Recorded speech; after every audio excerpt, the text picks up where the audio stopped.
Market నుండి తెచ్చిన రొయ్యల సంచి ఓపెన్ చేద్దాం. మార్కెట్లోనే వీటికి పైన ఉండే పొట్టు, టైల్స్ అన్నీ ఒలిపించి తెచ్చాము.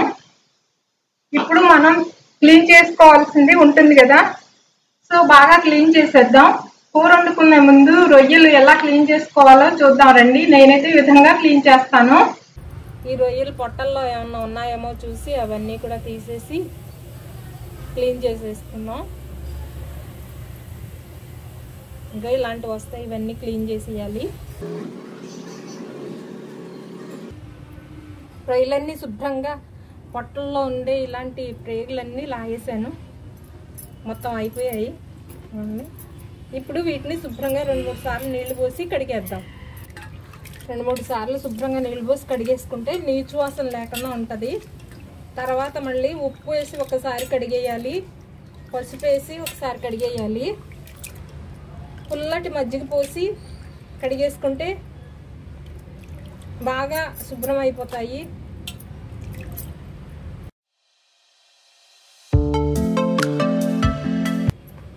రెండోసారి కడిగేద్దాం.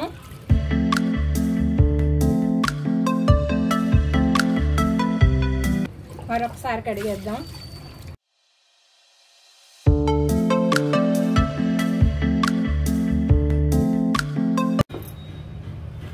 ఇప్పుడు ఉప్పు వేసి ఒకసారి కడిగేద్దాము.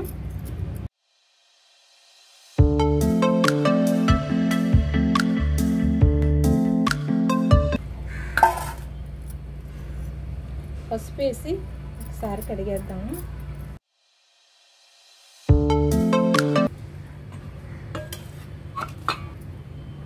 ఇప్పుడు పుల్ల మజ్జిగ వేసి కడిగేద్దాము. పుల్ల మజ్జిగతో కంపల్సరీగా కడగాలి.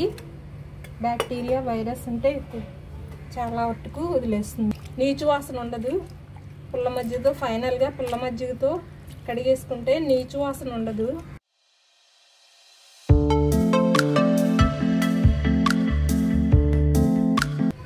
ఇప్పుడు నీళ్లు పోసి కడిగేద్దాం.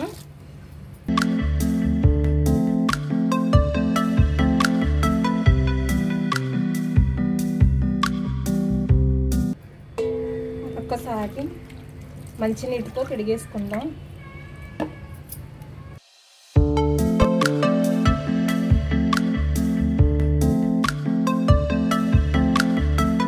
బాగా శుభ్రం చేసిన రొయ్యలు సిద్ధమైపోయాయి.